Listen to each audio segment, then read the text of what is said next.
Hello student, very good evening. I hope you are fine. Welcome to expert classes by Manju ma'am. जैसा कि student आप सभी लोग जानते हैं कि इस समय आप लोगों का जो है एग्ज़ाम का टाइम टेबल आ गया है। 25 जून से आप लोगों का पेपर स्टार्ट है स्टूडेंट।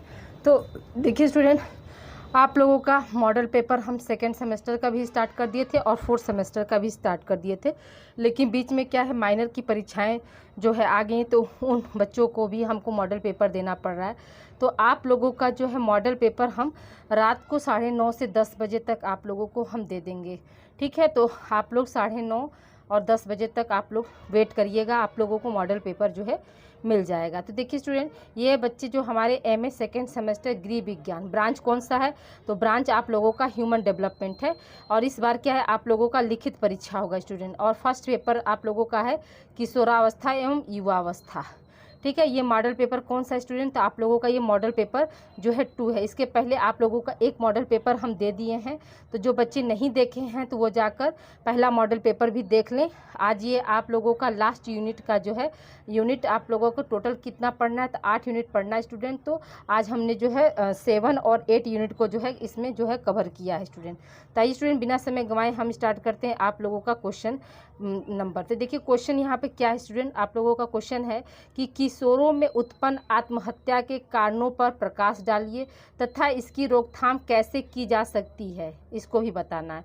तो आइए देखिए बात करते हैं। तो किशोर में आत्महत्या के जो है निम्न कारण होते हैं, यानी किन कारणों से जो है किशोर जो है आत्महत्या करते हैं, उसके बारे में हमको देखना है। तो पहला कारण क्या है आपका जैविक है, दूसरा क्या है सामवेगिक है, तीसरा क्या है आपका बौद्धिक और चौथा क्या है सामाजिक है। तो आइए अब हम एक एक को विस्तार से देखते हैं स्टूडेंट। देखिए तो जैविक कारक में क्या है आपका, पहला जो जैविक कारक है, तो इसमें देखिए जैविक कारक हो गया, यहाँ पर कारण नहीं होगा, ठीक है। क बना लीजिएगा, कारक, ठीक है। देखिए शरीर में रासायनिक और असंतुलन होगा, ठीक है। यहाँ पर शरीर में रासायनिक और असंतुलन के कारण उत्पन्न निराशा, शारीरिक रूप से बीमार, शारीरिक अक्षमता, सीखने संबंधित अक्षमता, तरुणावस्था में उत्पन्न होने वाले रासायनिक बदलाव या नशे की लत या निर्भरता, इन कारणों से भी क्या होता है, किसी भी किशोर को आत्महत्या करने का जो है उसके अंदर जो है भाव आ सकते हैं, ठीक है। तो ये क्या है, ये आपके जैविक कारक के अंतर्गत आएंगे स्टूडेंट। अगला है हमारा सामवेगिक कारक। सामवेगिक कारक का मतलब क्या होता है कि अत्यधिक दुख, तनाव का एक उत्तेजित व्यवहार, ठीक है। अत्यधिक, अगर कोई बच्चा जो है ज़्यादा दुखी है तो वो भी क्या है आत्महत्या कर सकता है। तनाव में एक उत्तेजित व्यवहार भी आएगा तो उसके कारण भी कर सकता है।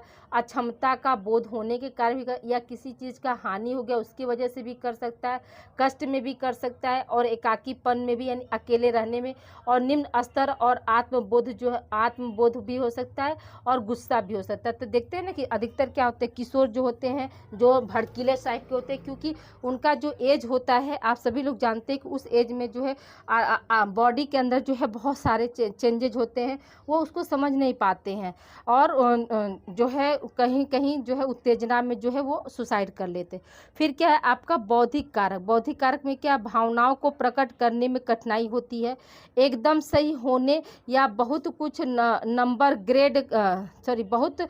नंबर ग्रेड यानी अच्छा नंबर पाने के दबाव में, या स्व आलोचना होने पर, या मृत्यु के प्रति और अस्वाभाविक दृष्टिकोण होना, ठीक है। बदले की भावना रखना, गलतियों को बढ़ाकर देखने का दृष्टिकोण, यानी कोई गलती हुआ तो उसको सुधार नहीं किया गया, उसमें क्या किया गया, उसको और बढ़ाकर देखा गया। तो ये सब चीज़, ये सब भी क्या होते हैं, कहीं ना कहीं जो है आपके जो है बौद्धिक कारक के अंतर्गत आते हैं, और ये बौद्धिक कारक भी क्या करते हैं, कहीं ना कहीं जो है आत्महत्या को जो है बढ़ावा देते हैं। अब आइए हम आगे बात करते हैं सामाजिक कारक। अब एक एक कारक को हम अब सामाजिक कारक को देखिए, यहाँ पे क्या है, 3 कारक आपका हो गया। चौथा कारक है सामाजिक कारक, अलगाव, एकाकीपन, मित्रहीनता, सामाजिक कौशल का अभाव, लोगों द्वारा नापसंद किया जाना, तिरस्कृत करना, साथियों के सम्मुखहीन भावना, जब दूसरे निरंतर पागल, ठीक है, जब दूसरे कोई व्यक्ति है वो निरंतर पागल, मूर्ख, सबसे अलग, अजूबा आदि की संज्ञा दे, या घर या स्कूल का भगोड़ा कहलाए, यानी जब कोई कोई किशोर को जो है, कोई व्यक्ति जैसे होता है ना कि कभी कभी क्या होता है, बहुत लोग जो है बातों बातों में हमेशा बोलते रहते कि अरे एकदम से पागल है, ठीक है, फिर क्या है एकदम से मूर्ख है, ये एकदम मतलब दुनिया का जो है सातवां अजूबा है, या फिर क्या है स्कूल का भगोड़ा। यानी स्कूल में जैसे आप छोटे में स्कूल से क्लास जो है बंक करके भाग रहे हैं, या कॉलेज में से क्लास बंक करके भाग रहे हैं, तो वो क्या है भगोड़ा शब्द उसके लिए कहा गया। तो ऐसे ऐसे शब्द से अगर नवाजा जाए बार बार, तो कहीं ना कहीं जो है किशोरों के अंदर भी एक जैसे अपना एक सेटिस्फैक्शन होता है, एक ईगो होता है, तो उनकी ईगो का भी टकरार होता है। करिए तो मुझे बार बार मैं इतना मत, मान लीजिए थोड़ी बहुत कभी मुझसे गलती हुई, तो इसका ये तो मतलब नहीं कि उस गलती के लिए मुझे बार बार जैसे वो मुझे पागल कहे, ठीक है, और क्या कहे, भगोड़ा कहे, ठीक है, और मूर्ख कहे। तो ऐसे शब्दों को सुनकर भी उनके अंदर क्या होती है, कुंठित भावना हो जाती है, जिससे क्या करते वो आत्महत्या करने पर मजबूर हो जाते हैं, ठीक है। कुछ आगे देखिए, कुछ किशोर में इस दौरान माता पिता के विवाह विच्छेद के कारण नए माता या पिता के साथ समायोजन, देखिए बहुत से बच्चों के जो है पेरेंट्स क्या होते हैं डाइवोर्स ले लेते हैं, तो नए माता पिता के साथ उनको समायोजन करने में क्या होती है, दिक्कत होती है। नए परिवार के साथ रहने में भी दिक्कत होती है। परिवेश में समायोजन के अतिरिक्त भार भी होता है। नहीं वो कैसे मतलब उस नए परिवार में जो है अपने आप को समायोजित कर लें, तो इसका भी भार होता है, ठीक है। इसमें क्या होते हैं, इससे सौतेले माता पिता या भाई बहन पड़ोस में समायोजन ना हो, अपने से उत्पन्न निराशा भी हो जाती है, ठीक है। तो यानी कि नए जो वातावरण में वो लोग क्या है अपने आप को समायोजित नहीं कर पाते, तो उनके अंदर भी क्या होती है, निराशा की भावना उत्पन्न हो जाती है, जिसके कारण क्या होता है वो भी जो है सुसाइड कर लेते हैं। अब ये देखिए सुसाइड जो है किन कारणों से, और सारे फैक्टर है उसको हम पॉइंट वाइज कर दिए हैं स्टूडेंट। तो देखिए यहाँ पे क्या है, जिन व्यक्तियों के माता पिता निकट ने आत्महत्या की, यानी बहुत से घरों में क्या होता है कि माता पिता या सगी संबंधित क्या होते हैं, मतलब समस्या का सामना नहीं कर पाए, उस समस्या से निकल नहीं पाए, और उसके वजह से क्या हुआ, उन्होंने सुसाइड कर लिया, तो उसका जो है असर जो होता है आने वाली जनरेशन पर भी पड़ता है। दूसरा पॉइंट हमारा क्या है, ऐसे व्यक्ति जिनका पारिवारिक वातावरण हिंसा तनाव और अस्तित्वपूर्ण हो, ठीक है, उनका कोई अस्तित्व नहीं हो, कोई वजूद न हो, ऐसे जो है व्यक्ति का घर परिवार हो जहाँ पर क्या रोज आए दिन जो है झगड़ा हो, तनाव हो, तो उस घर के भी जो किशोर जो होते वो भी आत्महत्या कर लेते।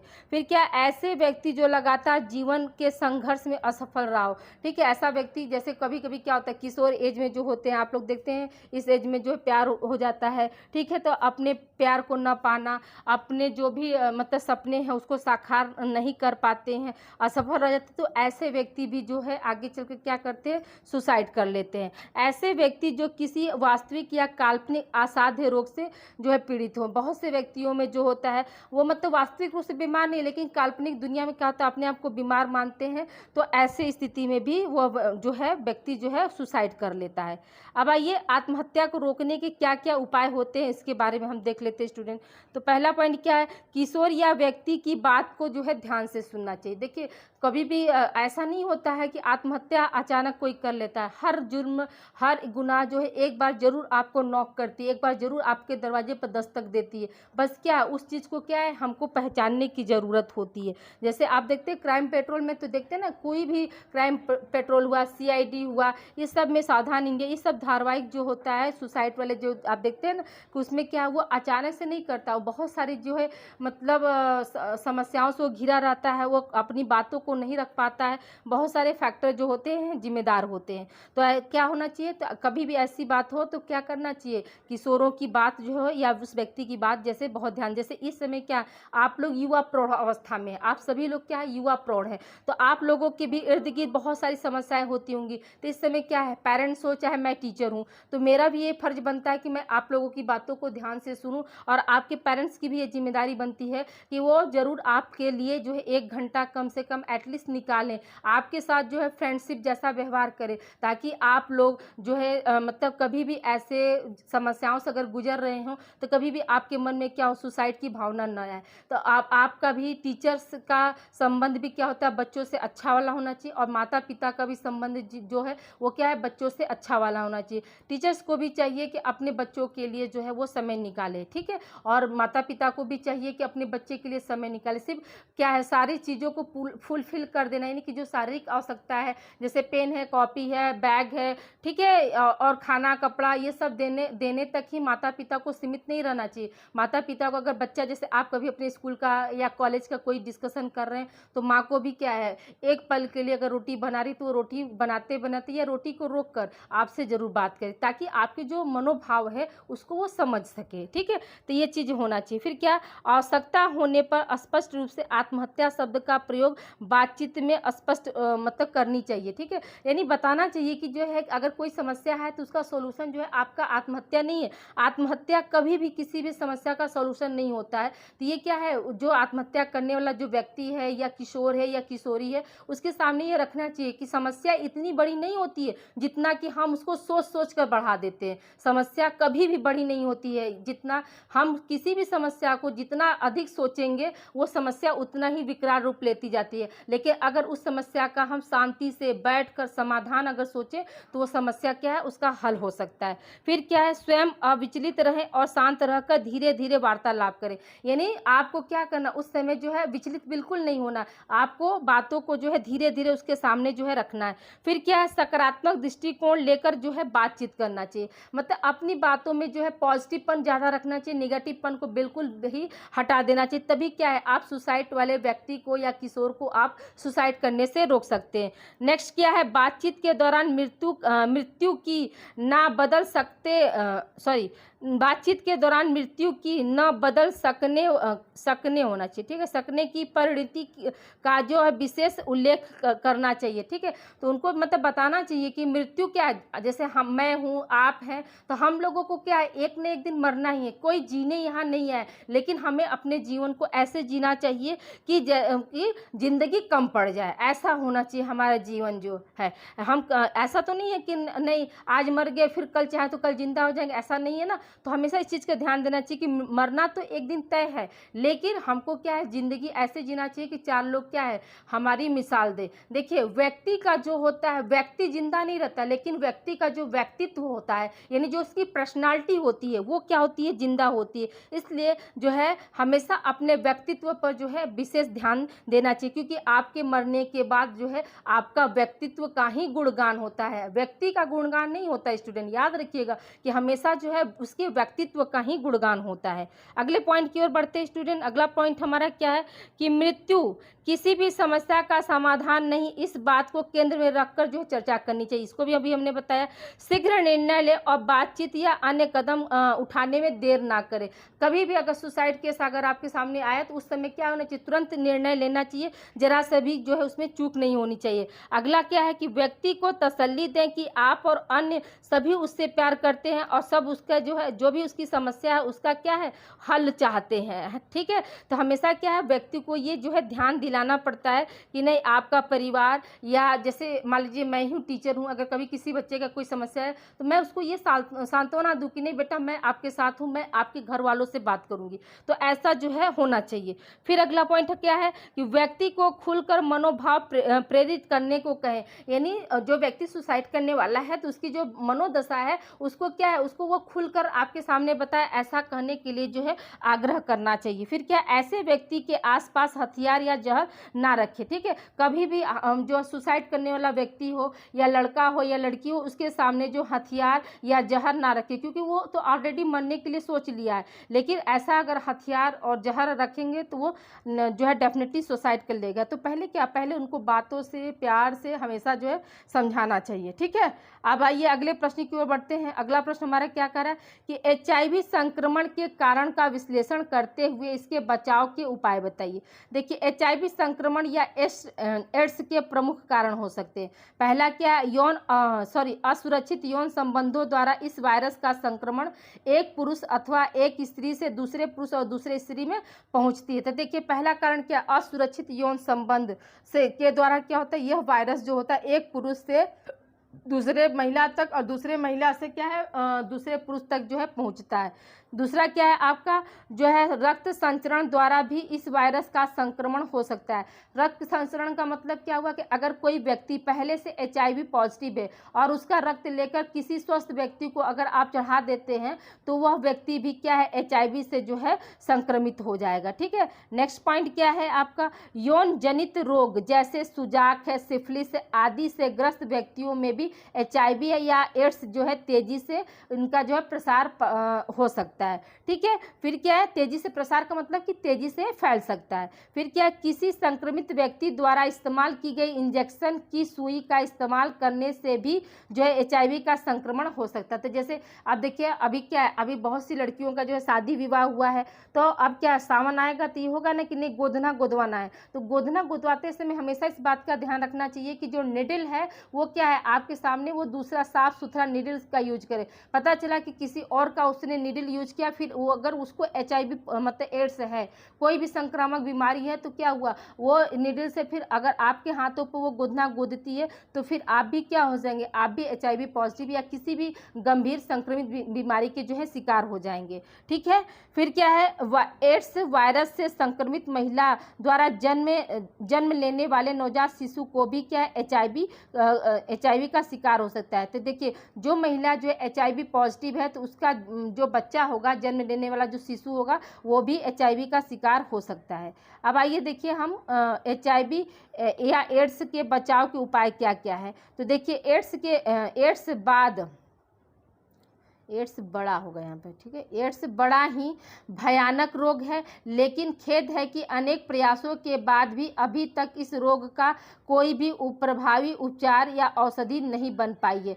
केवल क्या इस स्थिति में बचाव के उपाय को अधिक महत्वपूर्ण माना जाता है। अन्य संक्रामक रोगों के समान इस रोग से बचाव का कोई टीका अभी तक तैयार नहीं किया जा सका है। भले ही विश्व के सभी वैज्ञानिक इस और कार्य कर रहे हैं, इस स्थिति में एड्स से बचने के लिए व्यक्तिगत स्तर पर सावधानी ही महत्वपूर्ण उपाय है। इसके अतिरिक्त अनेक व्यक्तियों के साथ यौन संबंध बनाना, वेश्यावृत्ति, समान लिंगी यौन संबंध आदि में लिप्त होने से भी क्या है बचना जो है आवश्यक होता है। तो इस बात का भी ध्यान देना चाहिए कि जैसे कि अभी जैसे कैंसर जैसी बीमारी का कोई इलाज नहीं है, ठीक है, तो उसी तरह से क्या एड्स जैसी बीमारी का भी कोई इलाज नहीं है। हम जो है मतलब सावधानी बरत कर ही इस बीमारी से जो है बच सकते हैं। अगले प्रश्न की ओर बढ़ते हैं स्टूडेंट। अगला प्रश्न हमारा क्या कर रहा है, किशोरावस्था में उत्पन्न रुचियों में कौन कौन से व्यवधान या बाधाएं, यहाँ पर बाधाएं होगा। ठीक है, ये बना लीजिएगा स्टूडेंट। थोड़ा सा देखिए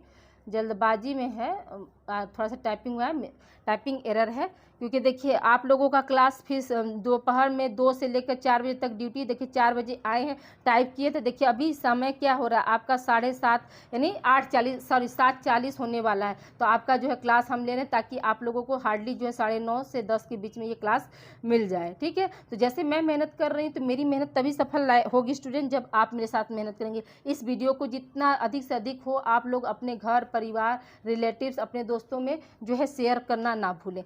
अब आइए देखिए बात करते हैं हम, या इसी को क्या कहें कि एक किशोर की रुचियों में कौन कौन से परिवर्तन आते हैं इसको बताना है। तो देखिए किशोरावस्था में पदार्पण के साथ साथ जो है 9, ठीक है, 9 किशोर को कैसा वातावरण, 9 मतलब नए, ठीक है, किशोर को कैसा वातावरण उनके परिवार व साथियों के बीच मिल रहा है, यह उनके रुचियों के विकास पर भी क्या करता है, निर्भर करता है। ठीक है, तो यानी जो किशोर अवस्था में जब जैसे ही लड़का या लड़की प्रवेश करता है तो उसका जो वातावरण है, पारिवारिक वातावरण प्लस विद्यालय वातावरण प्लस उसका जो मित्र मंडली यानी जो फ्रेंड सर्कल है वो कैसा है, तो ये सभी क्या उनके रुचियों पर जो है निर्भर करता है। किशोर अपनी इच्छाओं, आवश्यकताओं और आकांक्षाओं को, किशोर अपनी इच्छाओं आवश्यकताओं और आकांक्षाओं को प्रदर्शित करने के लिए विभिन्न प्रकार की रुचियों का विकास करते हैं।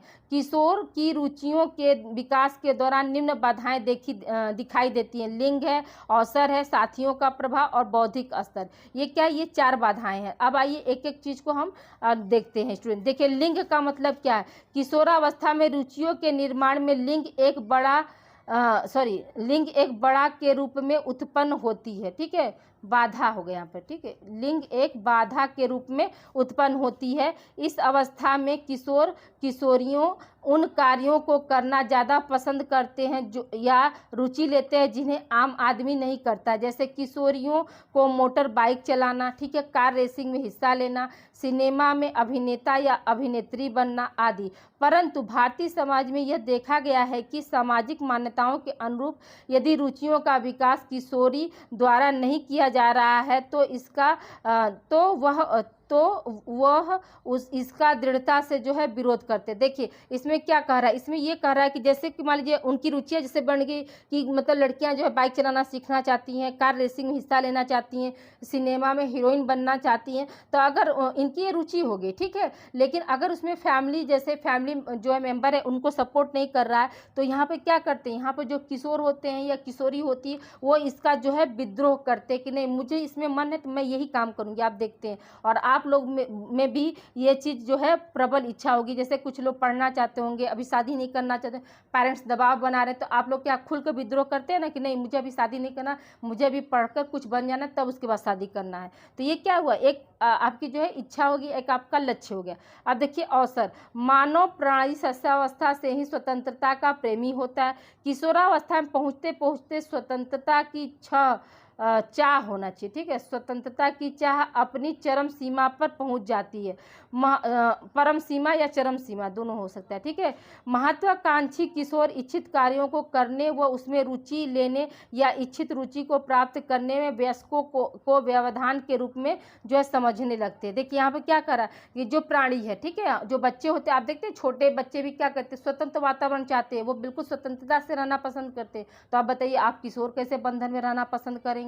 तो आपका जो पसंद है मतलब फ्री होना, बिल्कुल फ्री होकर हर काम को करना, तो ये क्या है आप लोग मतलब अच्छा से जानते हैं। और उसमें कोई है टीका टिप्पणी होता है तो क्या करते हैं आप लोग, इसका ऑब्जेक्शन करते हैं ना, तो वो चीज़ जो है यहाँ पर होती है। फिर क्या, साथियों का प्रभाव। साथियों का प्रभाव में देखिए क्या होगा कि किशोरावस्था में प्रत्येक किशोर के लिए उनके साथियों का समूह परिवार के सदस्यों से भी अपना हो जाता है। देखिए यहाँ पे क्या है, जैसे किशोर आप लोग जो है युवा प्रौढ़ में है, जाहिर सी बात है किशोरावस्था आप लोग क्रॉस कर चुके हैं, तो आप देखते होंगे ना कि आपको अपने घर से ज़्यादा क्या होता है, अपने घर से ज़्यादा प्यार क्या होते हैं, आपके दोस्तों का समूह प्यार होगा। आपको अपने भाई बहन से ज़्यादा क्या, आपको फ्रेंड सर्कल प्यारे होंगे। आपके माता पिता से ज़्यादा क्या होगा, आपके दोस्त ज़्यादा आपको प्यारे होंगे, ठीक है। उनके साथ रहना, उनके साथ समय बिताना, ये सब आप लोगों को क्या बहुत ज़्यादा पसंद आ रहा होगा, ठीक है। फिर क्या, समूह में रहने के लिए अनेक क्रियाकलाप रुचि तथा समूह की इच्छा अनुरूप होते जाते हैं। यानी क्या है, मतलब हम अपने समूह के अनुसार रुचि पैदा करते हैं और अपने समूह के अनुसार जो है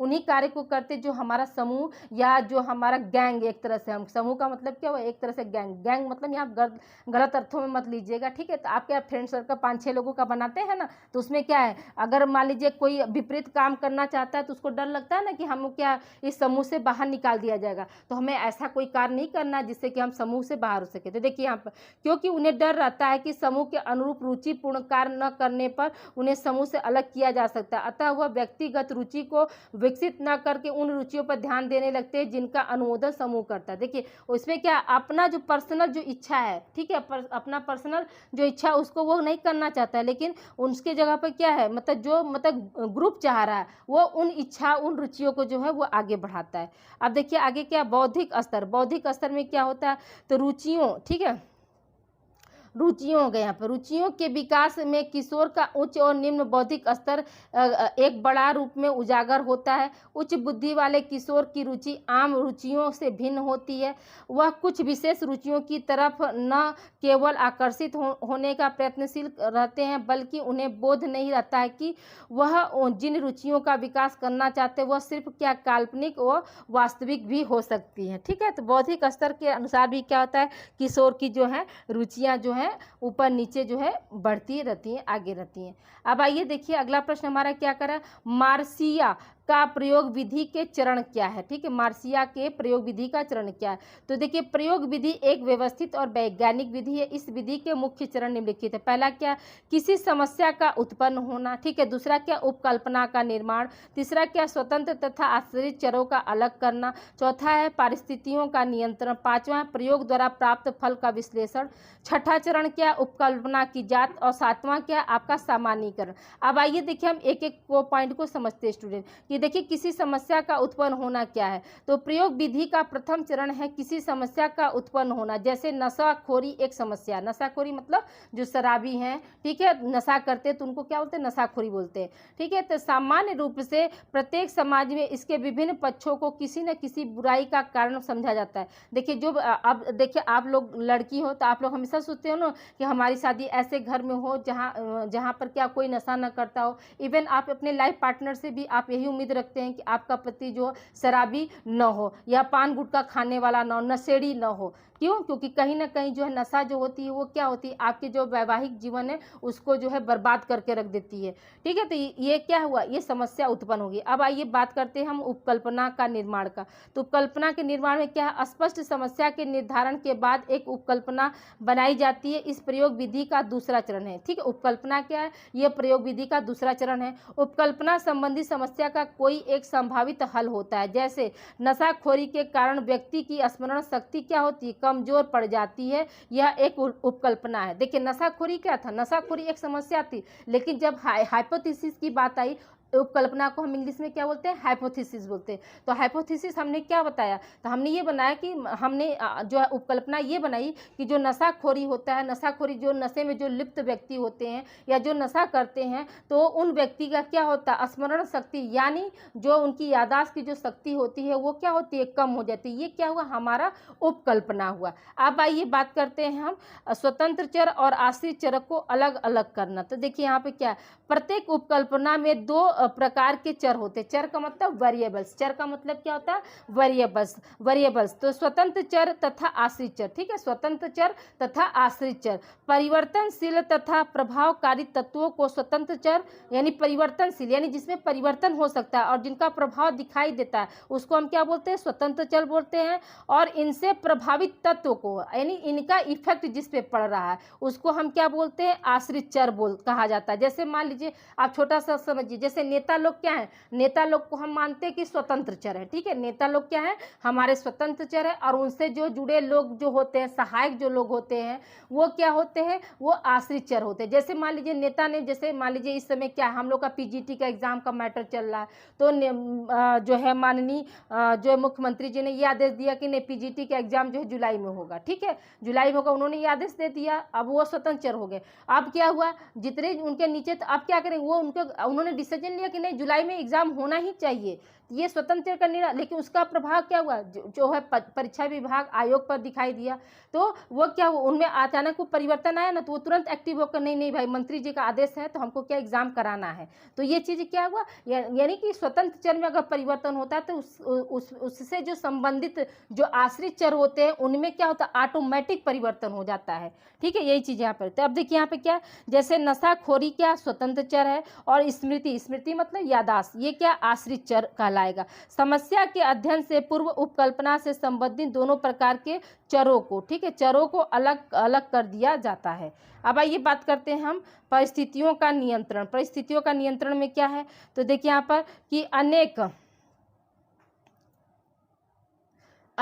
कारण, ठीक है, यहाँ पर होगा अनेक कारणों, ये कर्क नहीं होगा, अनेक कारणों एवं परिस्थितियों प्रयोज्यों को निरंतर प्रभावित करती रहती है। सही निष्कर्ष प्राप्त करने के लिए अनावश्यक परिस्थितियों को क्या किया जाता है, नियंत्रित किया जाता है। ठीक है, तो हम कोई भी समस्या नहीं है तो उसको हम क्या वो जाहिर सी बात है कि वो समस्या जो अनेक कारण और परिस्थितियों से निरंतर गुजरेगी और प्रभावित करेगी। ठीक है, अब देखिए प्रयोग द्वारा प्राप्त फल का विश्लेषण। अब देखिए यहाँ पे क्या है कि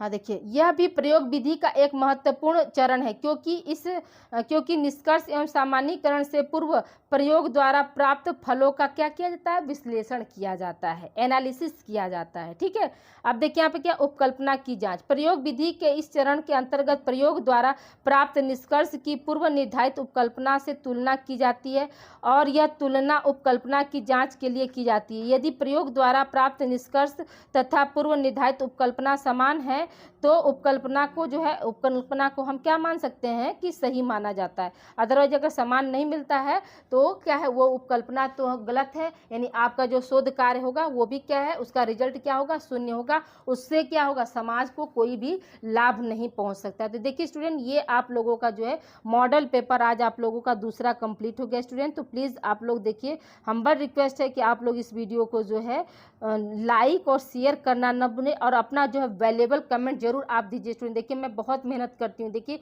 8 बजने 10 मिनट बाकी है और आप लोग के काम के लिए हम यहाँ पर आकर तुरंत लग गए।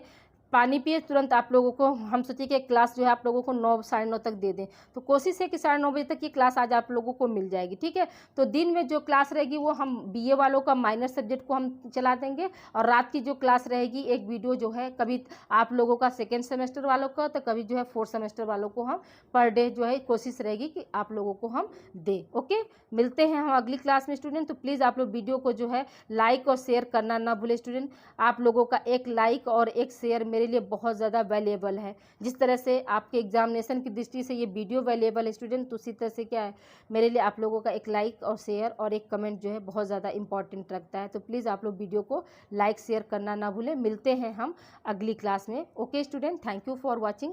आप लोग अच्छे से तैयारी कीजिए और चिंता बिल्कुल मत लीजिएगा स्टूडेंट, हम आप लोगों के साथ हैं। आपको किसी भी तरह की जो है समस्या का सामना जो है नहीं करना पड़ेगा student. Okay, thank you for watching student.